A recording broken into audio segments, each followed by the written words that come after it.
எல்லாருக்கும் வணக்கம். தங்க மாமி சமையல் சேனல்ல இருந்து மாமி பேசுறேன். இன்னைக்கு சம்பா கோதுமை ரவை ஒரு கார குழக்கட்டை பண்ண போறோம். ஈஸியா முடிஞ்சிடும். நம்ம கிட்ட இருக்கிற பொருள் போறோம்.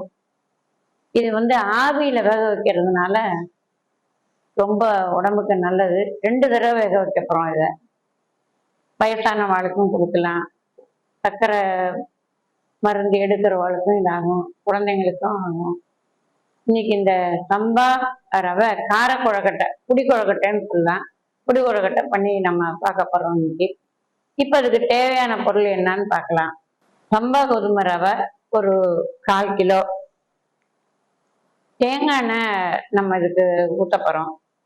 தேங்காய் எண்ணெய் தாளிக்க போறோம். தேங்காய் எண்ணெய் எடுத்து வச்சிருக்கேன். ஒரு 4 ஸ்பூன் தேங்காய் எண்ணெய் எடுத்துக்கலாம். இந்த கடலைப்பருப்பு, துவரம்பருப்பு ரெண்டும் ஒரு 25 கிராம் இருக்கும். ரெண்டுமே 2 வரமிளகாய் இதுல போட்டு நம்ம முன்னாடியே ஊற வச்சிட போறோம். இது கொஞ்ச நேரத்துக்கு முந்தி ஊறினா நல்லா ஊறிடும், நம்ம அரைக்கிறதுக்கு வசதியா இருக்கும். பச்சை மிளகாய் தாளிக்க, இஞ்சி துருவி வச்சுக்கிறேன், கடுகு, உளுந்தம்பருப்பு, தேங்காய் 2 ஸ்பூன், கட்டி பெருங்காயம், மேலே ஊட்ட நெய், தாளிக்கும் போது போட கருவேப்பிலை, தேவையான அளவு உப்பு. இது இட்லி தட்டில் வைக்கிறதுக்கு நான் சின்ன சின்ன இலை இது மாதிரி கட் பண்ணி வச்சிருக்கேன். இதுக்கு தேவையான பொருள் இவ்வளவுதான். இப்போ இதை நம்ம எப்படி செய்யறோங்கிறது பார்க்கலாம்.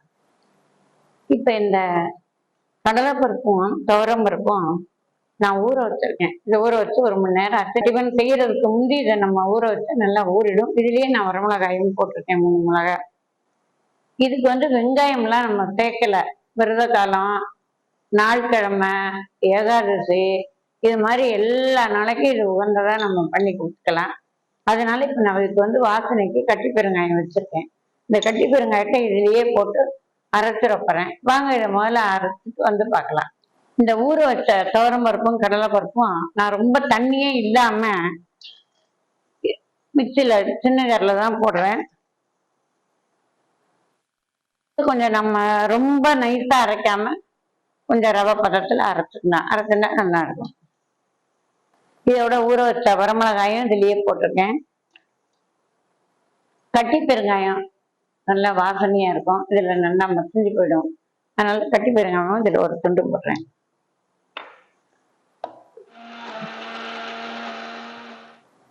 இப்ப இந்த பருப்பு வரமிளகாய் எல்லாம் வரன்னு அரைச்சாச்சு. இப்ப இதை நான் எடுத்துடுறேன்.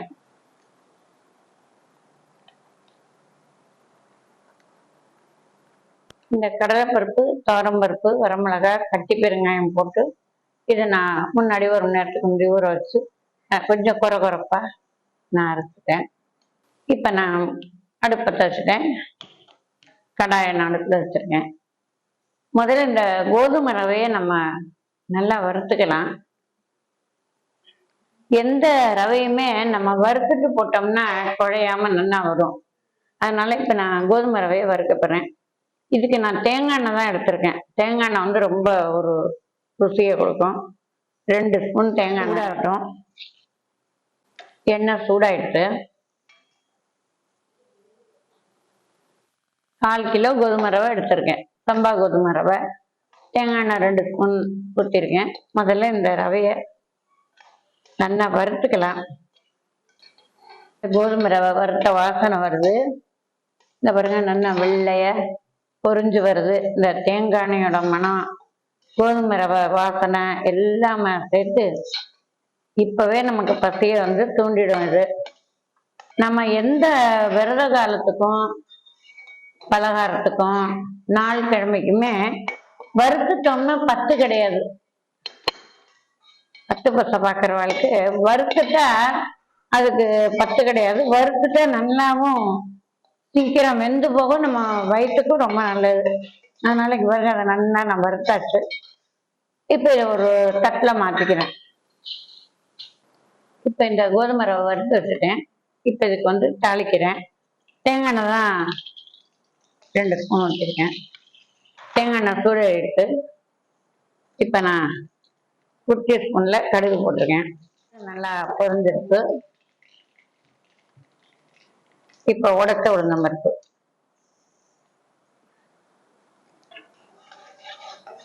இந்த கடுகு உளுந்தம் பருப்புலாம் நல்லா சிவந்தாதான் வாசனை வரும். இஞ்சி நான் துருவி வச்சிருக்கேன். அந்த இஞ்சி ஒரு ஒரு ஸ்பூன் போடுறேன். பச்சை மிளகா நைஸாக கட் பண்ணி வச்சிருக்கேன். காரம் ரொம்ப வேண்டாம், அதில் வர மிளகா போட்டிருக்கோம். ஒரு மிளகா போட்டால் கூட போகிறோம். இப்போ இந்த நம்ம அரைச்சு வச்ச விழுத இதில் போடுறேன். இதை கொஞ்சம் நல்லா நம்ம வதக்கிக்கலாம். வெங்காயம் போடாதனால 2 ஸ்பூன் தேங்காய் துருவல் வச்சிருக்கேன். ரொம்ப இல்லை, 2 ஸ்பூன் தேங்காய் துருவல் இதில் சேர்த்துட்டேன். கொஞ்சமாக தான் போட்டிருக்கேன்.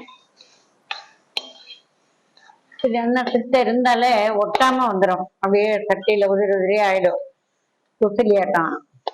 இது பாருங்க, நல்லா அப்படியே ஒத்த ஒத்தையா நல்லா உதிர்ந்து போச்சு, உசிலி மாதிரி உதிர்ந்துருக்குது. பெருங்காயம், கடலைப்பருப்பு, வரமிளகா, தேங்காய் எல்லாம் அதுல வாசனையா இருக்கு.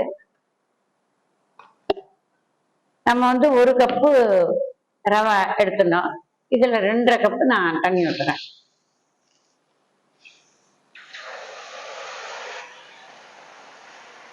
ஒண்ணுக்கு 2.5 நீங்க தண்ணி அளந்து வச்சா சரியா இருக்கும்.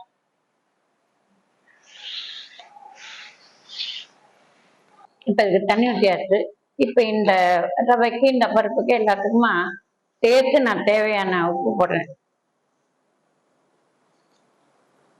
2 ஸ்பூன் பெரிய ஸ்பூன்ல போட்டிருக்கேன். 1/2 கிலோக்கு போரும். கொஞ்சம் கம்மியா இருந்தா கூட உடம்புக்கு நல்லதுதான், கரெக்டா இருக்கும் இது. இப்ப கருவேப்பிலை அலசி வச்சிருக்கேன். கருவேப்பிலை 2 ஆட்டு இதுல போடுறேன். கிள்ளி போட்டுடுறேன், ஏன்னா அப்பதான் உருட்டுறதுக்கு வரும்.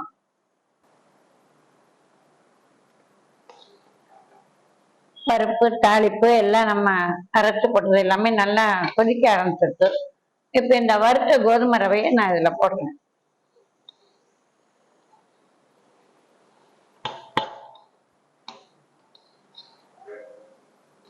அடுப்பு வேகமா இருந்தா நம்ம கொஞ்சம் சின்னது பண்ணிக்கலாம். சின்னது பண்ணா நல்லா வெந்துடும். 1 நிமிஷம் இதை மூடி வைக்கலாம். இப்ப இதை வெந்து போட்டா நம்ம திறந்து பார்க்கலாம்.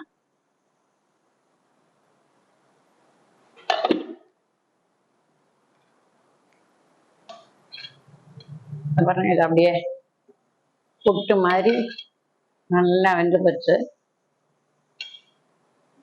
ரொம்ப சுலபமா இதை பண்ணிடலாம்.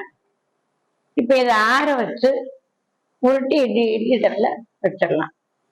இப்ப இத ஆறி இருக்கு. இப்ப இதை நம்ம கார குழக்கட்டையா நம்ம பிடிச்சு வச்சுக்கலாம்.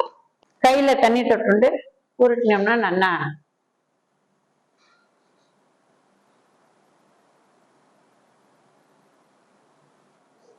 இது மாதிரி நீங்க கார குழக்கட்டையா உருண்டை பிடிச்சு வச்சுக்கலாம்.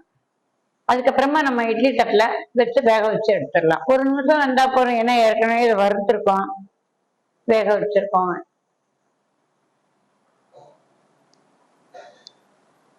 இப்ப நான் இது மாதிரி கார குழக்கட்டை உருட்டிக்கிறேன்.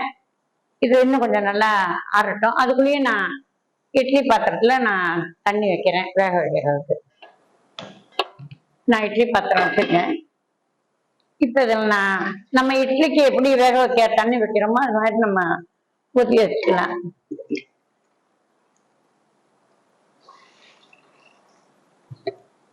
இப்ப இந்த தண்ணி காயட்டும், அதுக்குள்ளேயும் நம்ம எல்லாத்தையும் உருட்டி எடுத்துடலாம். இப்ப இந்த இட்லி பானையில வச்ச தண்ணி நல்லா கொதிச்சு போட்டு நான் இப்ப இட்லி தட்டுல வாழை இலை போட்டு வைக்கிறேன். பொட்டாது வாழை இலை போட்டா நமக்கு உடம்புக்கும் நல்லது. இது ஒரு தட்டுக்கு உருட்டி இருக்கேன். இதே மாதிரி எல்லாத்தையுமே நம்ம உருட்டி ஒவ்வொரு தட்டா வேக வச்சு எடுத்துக்கலாம். இப்படி லேசா நீங்க தண்ணி தெளிச்சுட்டாக்க பொட்டாது.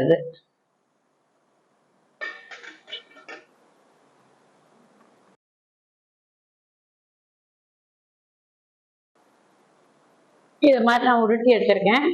இப்ப நான் சும்மா 5 நிமிஷத்துல சீக்கிரம் வெந்து போயிடும். மீதி எல்லாம் நான் உருட்டிக்கிறேன், இது வேகட்டும். இப்ப இது நல்லா வெந்து போச்சான்னு பார்க்கலாம். இங்க பாருங்கப்பா, நல்லா வெந்து போச்சு. இது அப்படியே எடுத்து கொட்டினா உடஞ்சு போனாலும் போகும். அதனால இது மாதிரி நான் தண்ணி தொட்டு மெதுவா நான் ஒன்னொன்னா எடுத்து வச்சிடுறேன். இதுல இருந்து தூக்கி அப்படியே நான் கொட்டல.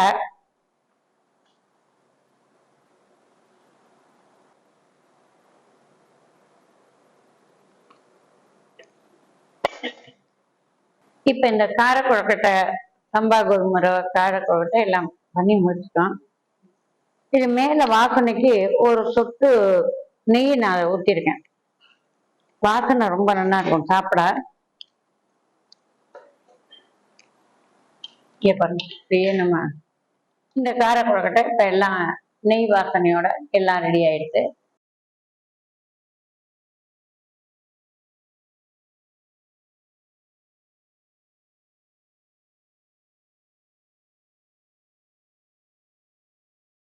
இந்த சம்பா கோதுமை ரவை கார கொழுக்கட்டை ரெடி ஆயிடுச்சு. இது வறுத்துட்டு வேக வச்சு எல்லாம் பண்றதுனால ரொம்ப மிருதுவா இருக்கும். வயசானவங்களுக்கு சாப்பிட்றதுக்கு ரொம்ப நல்லா இருக்கும். சீக்கிரம் ஜீரணம் ஆயிடும். நம்ம ஜீரணம் ஆகலைங்கிறது இல்லை, இது நல்லா ஜீரணம் ஆயிடும்.